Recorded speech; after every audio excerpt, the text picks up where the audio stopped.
Primeira carta de João, capítulo 1, a palavra diz assim: o que era desde o princípio, o que ouvimos, o que vimos com os nossos olhos, o que contemplamos e que nossas mãos apalparam, isto proclamamos a respeito da palavra da vida. A vida se manifestou, nós a vimos e delas testemunhamos e proclamamos a vocês a vida eterna, que estava com o Pai e nos foi manifestada. Proclamamos o que vimos e ouvimos, para que vocês também tenham comunhão conosco. Nossa comunhão é com o Pai e com o seu Filho Jesus Cristo. Escrevemos essas coisas para que a nossa alegria seja completa. Essa é a mensagem que dele ouvimos e transmitimos a vocês. Deus é luz, nele não há trevas alguma. Se afirmarmos que temos comunhão com ele, mas andamos nas trevas, mentimos e não praticamos a verdade. Se porém andarmos na luz, como ele está na luz, temos comunhão uns com os outros, e o sangue de Jesus, seu Filho, nos purifica de todo o pecado. Se afirmarmos que estamos sem pecado, enganamos-nos a nós mesmos, e a verdade não está em nós. Se confessarmos os nossos pecados, ele é fiel e justo para perdoar os nossos pecados e nos purificar de toda injustiça. Se afirmarmos que não temos cometido pecado, fazemos de Deus um mentiroso e a sua palavra não está em nós. Amém. Até aqui. Graças a Deus. Louvado seja Deus, irmãos. É uma tarefa bem desafiante você comentar sobre uma carta. Essa carta, para os irmãos terem a notícia, ela foi escrita então pelo apóstolo João, filho de Zebedeu. E é interessante, ele ressalta nesse início, nesse primeiro capítulo, ele fala de Jesus e ele dá o testemunho como sendo ele, que de fato foi, uma testemunha ocular. Ele fala da pessoa de Jesus. Quem era Jesus? Aquela pessoa que ele conheceu, aquela pessoa de quem ele ouviu ensinos, aquela pessoa que operou milagres nas suas vistas, na sua frente, aquela pessoa a quem ele viu ressuscitado, depois de tê-lo visto morto, crucificado. Essa carta foi escrita, irmãos, num momento de muita dificuldade da igreja, ali depois dos anos 70, entre os anos 70 e o ano 100 da era cristã, quer dizer que naquele momento que a igreja estava sendo perseguida, mais ou menos depois de 40 anos que Jesus tinha ressuscitado e subido aos céus. A igreja estava tendo dificuldades com Roma estava perseguindo os cristãos, perseguindo todo mundo, a igreja estava se dissipando pelo mundo, muitos cristãos morrendo, e então João escreve essa carta para fortalecer a igreja, dizendo: olha, eu estou testemunhando daquele que eu vi, Jesus é real,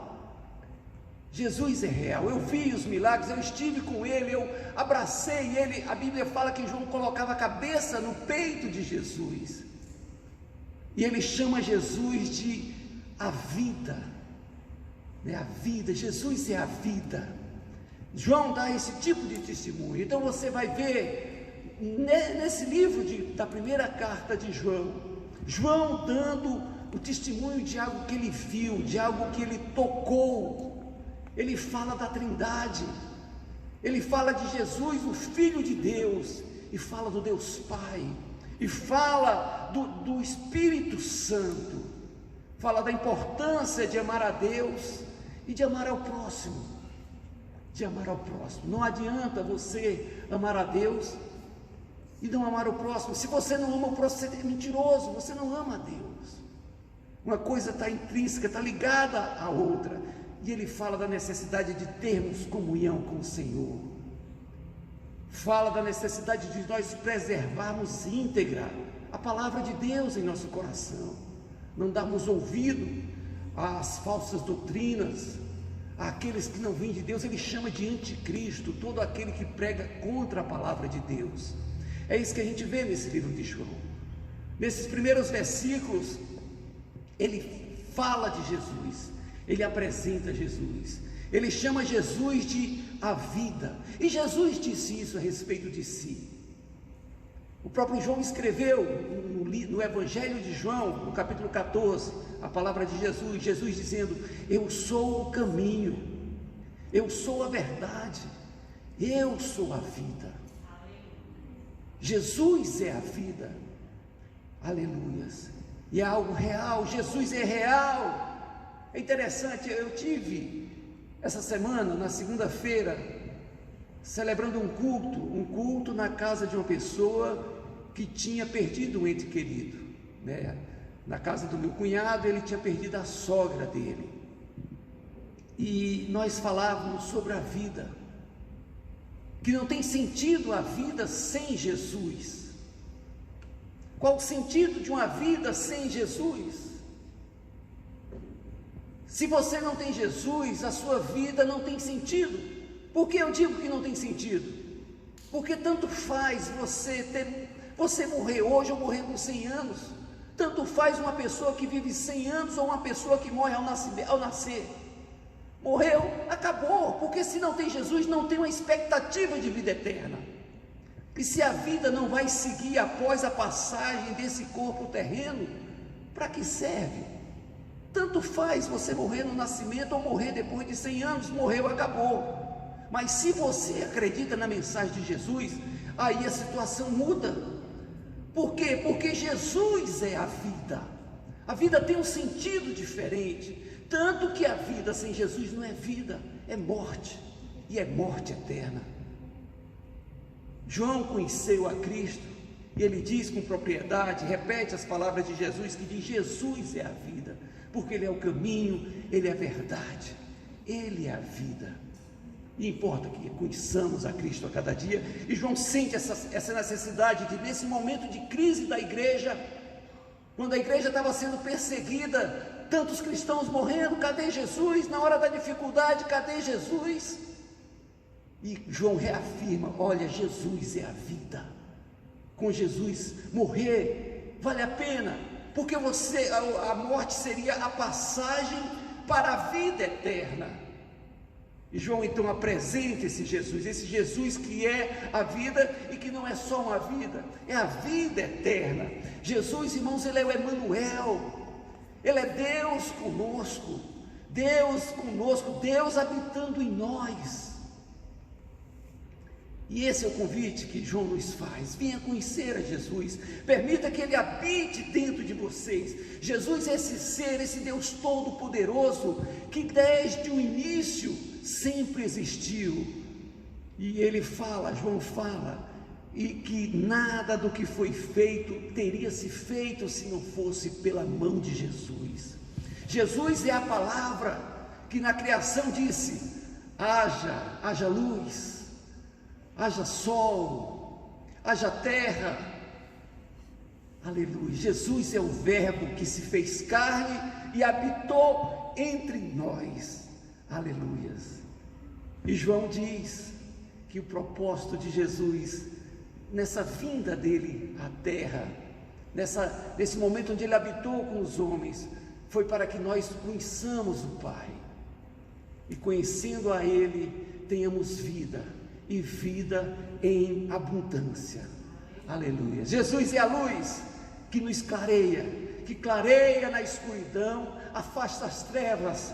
A luz que, quando clareia, a mentira vem à tona, a dúvida e o medo fogem,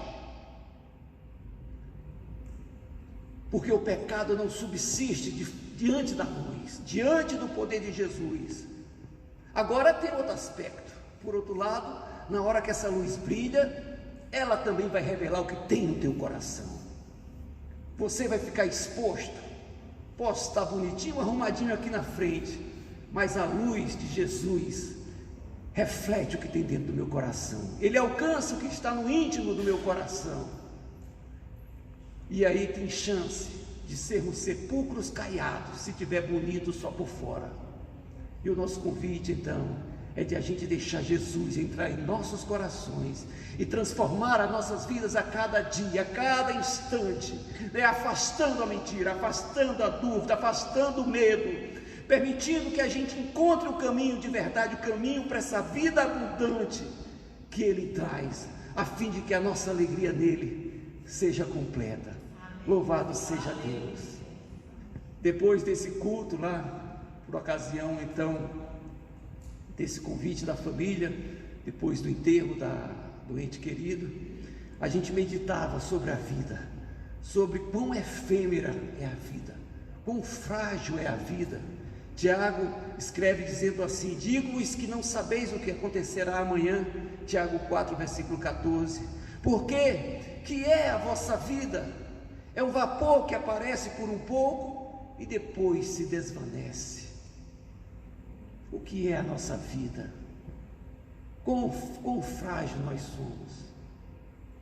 Não dê, irmãos, não dê um passo de manhã cedo, ao levantar da cama, sem estar conectado com o Senhor, porque nós somos muito frágeis. É a mão do Senhor que nos sustenta em todo o tempo. Esteja conectado com Ele, louve a Ele, agradeça a Ele pelo seu fôlego de vida, peça a Ele durante o dia: Senhor, me acompanha. A vida só tem sentido quando você está com Jesus. Aleluias. E a palavra fala, João escrevendo novamente palavras de Jesus, João 3, versículo 16, que Deus amou o mundo de tal maneira, para que eu e você, para que todo aquele que nele crê, tenha essa vida, tenha a vida eterna. Louvado seja Deus. Aleluia. Jesus, Ele se fez carne, irmãos, para nos dar vida, para que a gente o conheça, para que a gente perceba que a nossa existência não se resume a viver aqui na terra os nossos 80, 90, 100 anos que seja, mas o sentido nosso está em sermos criaturas eternas. Somos criaturas, irmãos, que vamos viver, nossa alma vai viver, nosso espírito também vai viver, e o nosso corpo será glorificado, assim diz a palavra. Há uma promessa de vida para você, e a vida caminha junto com Jesus. Rejeite, João diz aqui nessa carta, rejeite os falsos mestres, rejeite a pregação que distorce a presença de Jesus, o poder de Jesus, a fala a respeito de Jesus. Se você tem ouvido pregações que não exaltam o nome de Jesus, ao contrário, põe em dúvida a palavra dele, põe em dúvida o fato dele ser Deus, que põe em dúvida o ensino que ele trouxe à igreja, rejeite isso. João chama pregação do anticristo. Isso não vem de Deus, são falsos mestres. Esteja atento à comida que tem te alimentado. Hoje é muito fácil de ouvirmos palavras que minimizam, digamos assim, facilitam de certa forma o caminho, eles ampliam o caminho. Jesus falou que a porta é estreita, mas hoje a gente encontra a porta de toda largura, portas largas, que não importa, venha como está e permaneça do jeito que você está, não tem exigência. O que importa é você crer, você ser bonzinho. Aleluia, que Deus tenha misericórdia. Esteja atento ao que você tem se alimentado, ao alimento espiritual que você tem recebido. 1 João 2, versículo 22 diz assim: quem é o mentiroso, senão aquele que nega que Jesus é o Cristo? Este é o anticristo, aquele que nega o Pai e o Filho. Aleluia. E aí eu voltava lá em Mateus, quando Jesus chega para os seus discípulos e pergunta: quem diz o povo, que dizem os homens que é o Filho do Homem? Quem diz o povo que eu sou, né? Quem dizem o que o Filho do Homem é? Mateus 16, 13. E aí 14 eles responderam: alguns dizem que você é João Batista, outros dizem que você é Elias, e ainda outros dizem que você é Jeremias ou um dos profetas.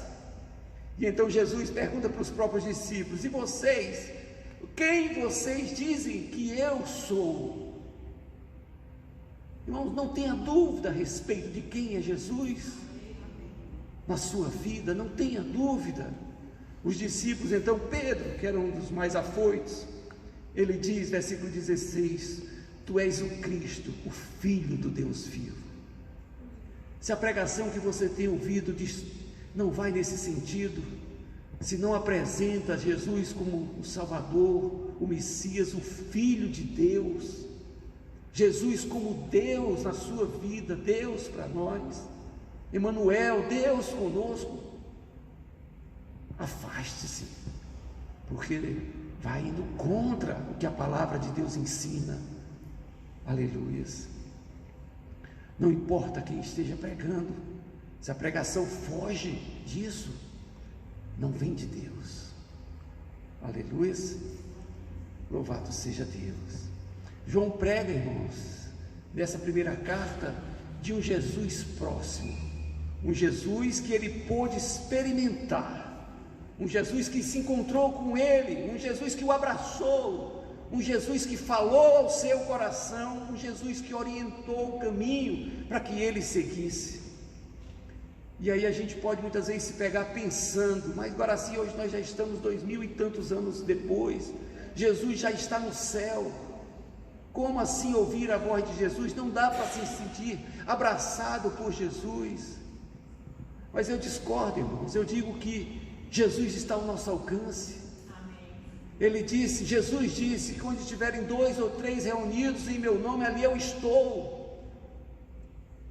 Eu digo para você, Jesus está ao seu alcance. É possível sim você ouvir a voz dele hoje. É possível sim, na sua situação de dificuldade, você sentir Jesus contigo.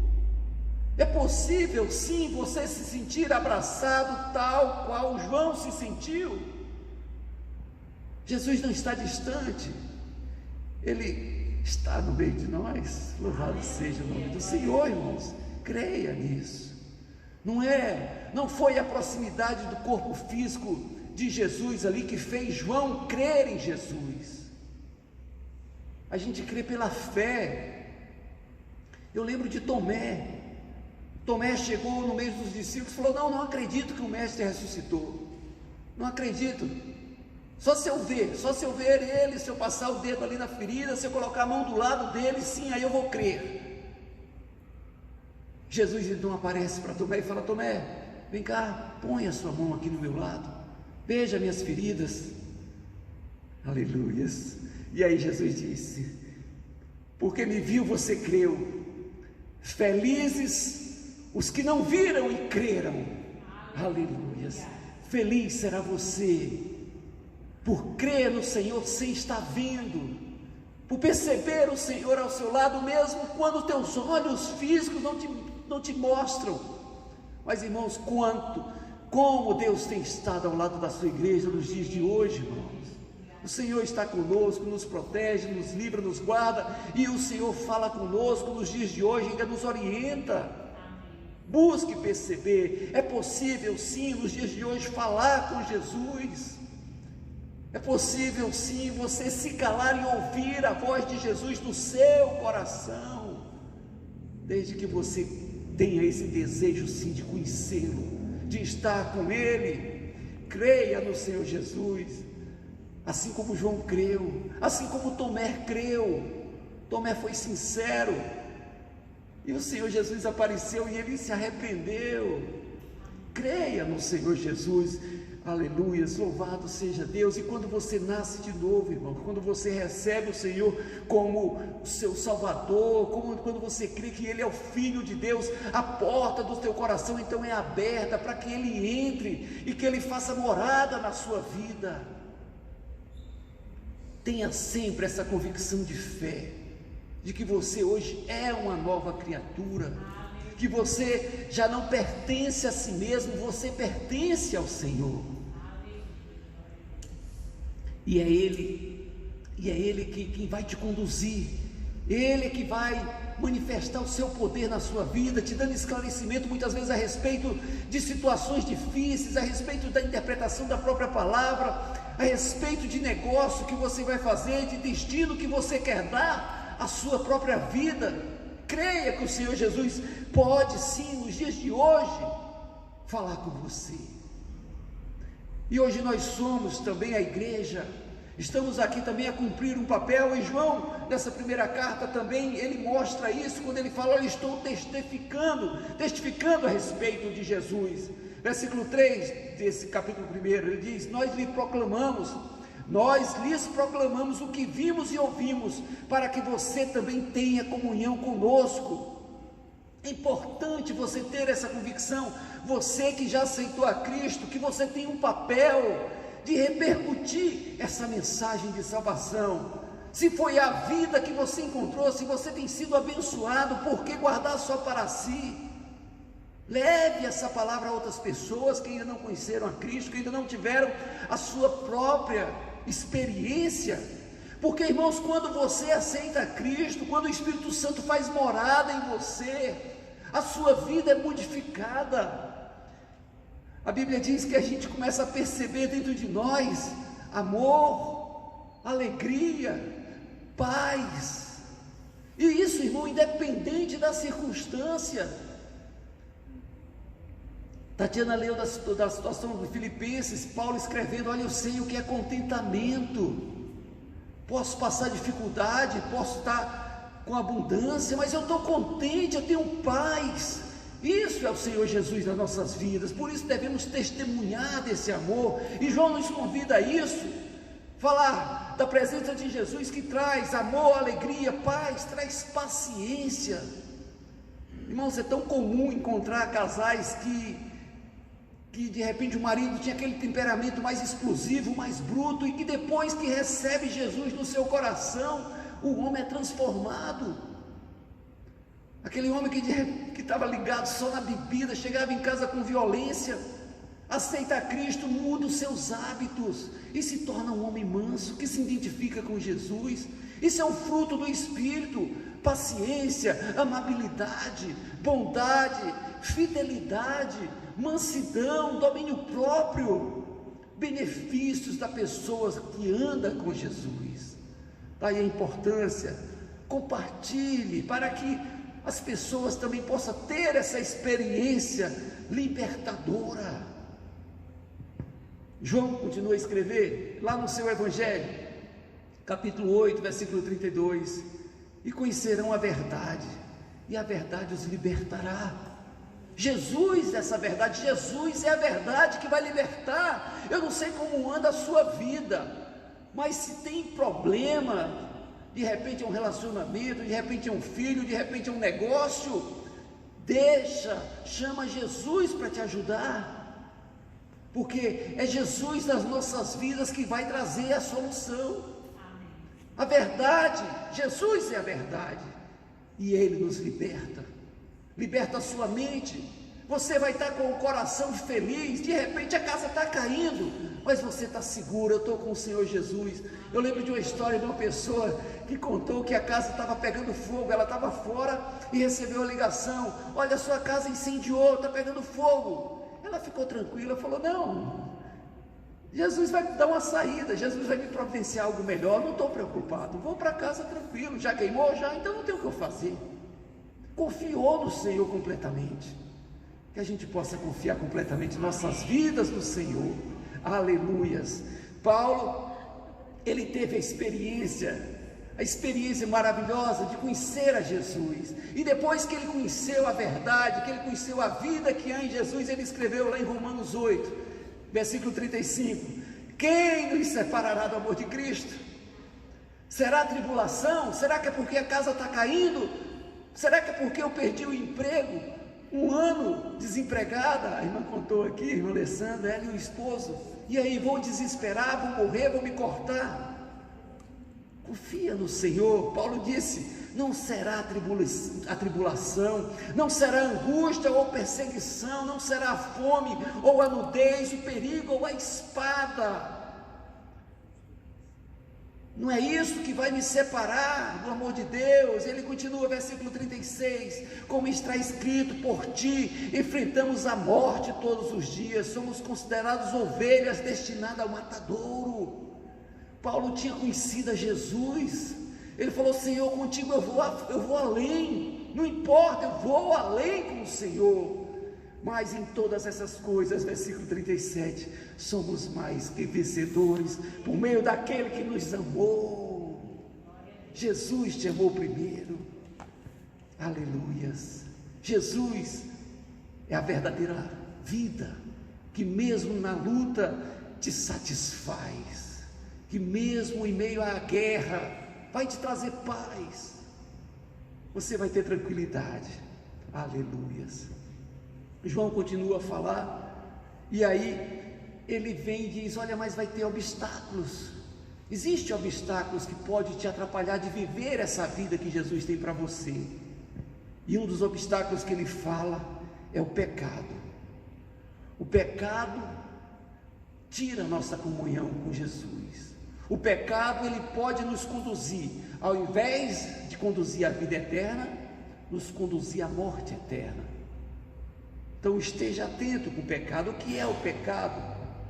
E eu lembrei de uma pregação antiga que eu trouxe aqui na igreja, e ela dizia assim: o pecado é aquela coisa que te anestesia, aquela coisa que você entra e de repente fica de boa, estou gostando, está legal, mas você não percebe, você está anestesiado. O pecado te anestesia, faz você perder a visão fica embaçada, né? Você não enxerga nada além do seu próprio desejo, além daquilo que você quer para te satisfazer.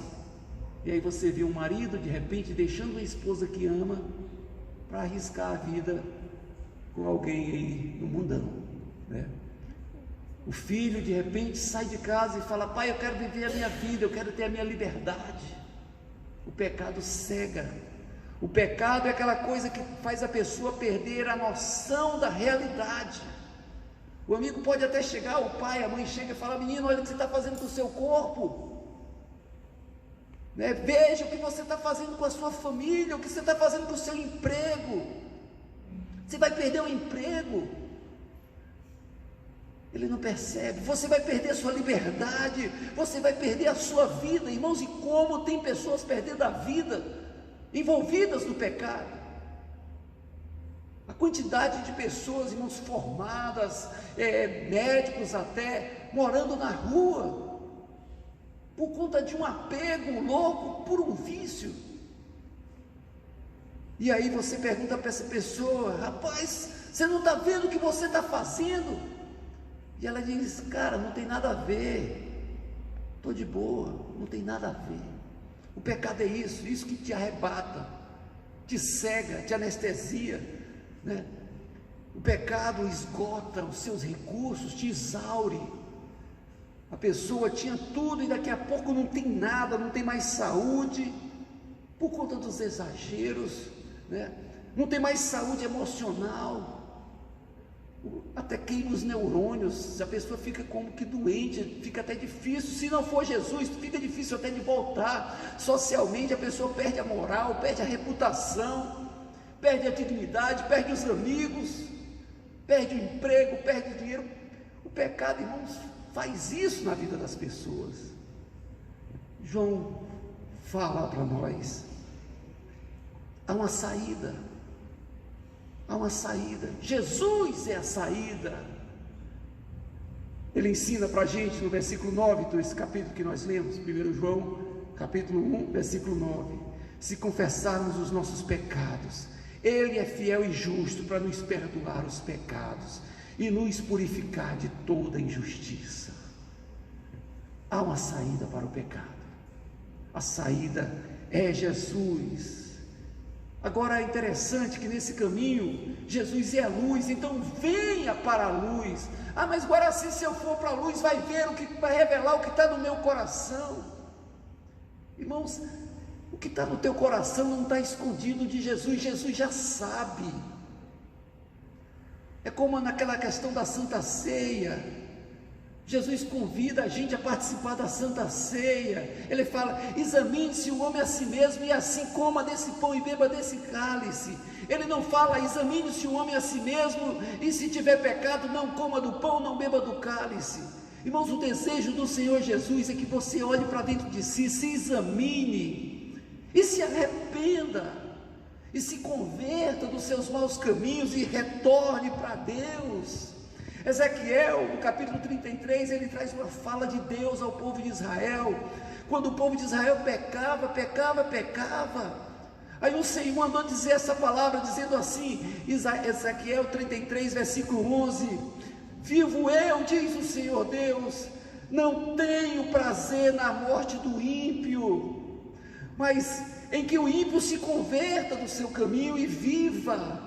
Olha a palavra de Deus, irmãos, não tenho eu prazer na morte do ímpio, irmãos, Deus não tem prazer na morte de ninguém, no pecado. Ao contrário, o prazer dele é que você se converta, que você viva, que você se arrependa. Convertei-vos dos vossos maus caminhos, pois por que razão morrereis, ó casa de Israel? Não morra, escolha a vida. O Senhor tem vida para você e a escolha é sua. Jesus se revelou, Jesus é a luz e diz: eu sou o caminho, eu sou a verdade, eu sou a vida. Venha para mim.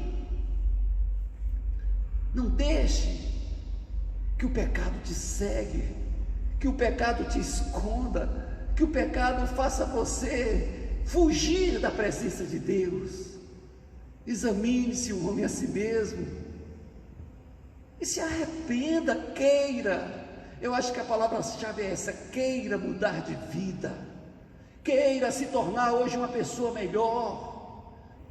Nessa carta de Paulo, você vai encontrar então isso, ele apresentando Jesus como Filho de Deus. Receba essa mensagem, receba Ele como Salvador e Senhor da sua vida. Busque ter, como João teve, um relacionamento pessoal com Ele. E eu digo nessa noite, é possível sim para você conhecer a Cristo, sentir o toque de Jesus na sua vida, falar com Ele e ouvir a voz dEle falando no seu coração. É possível. Renove diante dEle o compromisso de segui-lo. Rejeite as falsas doutrinas, não queira atalhos, se tem um preço a ser pago, pague o preço, não queira atalhos, aleluias. E se por acaso você vacilar na sua caminhada, não se esconda, não se justifique, abra o seu coração para Ele, vem para a luz, e o sangue de Jesus te purifica de todo pecado. Irmãos, Deus não tem dificuldade em perdoar ninguém. Deus não tem dificuldade em perdoar. Muitas vezes é nós que temos dificuldades de nos arrependermos. E como é que vai funcionar o perdão se não há arrependimento? Então não deixe o pecado te cegar. A pessoa, quando está cega, ela pensa que está tudo bem, tudo legal, e o coração nem arde, que o teu coração possa arder na presença do Senhor, falar: Senhor Jesus, toma meu coração, eu quero viver, eu quero a sua presença comigo, eu quero estar contigo todos os dias, amém? Que Deus abençoe cada um de vocês. Oramos. Pai amado, meu Deus, que a tua palavra seja viva em nossas vidas, Senhor. Pai amado, nos ajude, por favor, Senhor, a sermos fiéis a cada dia, a vencermos a nós mesmos. Pai, tira todo o embaraço das nossas vistas, toda cegueira que impede de nós te vermos da maneira mais nítida. Ó Deus, limpa os nossos olhos e fala ao meu coração, fala ao coração dos meus irmãos. Em nome de Jesus é que eu oro. Amém.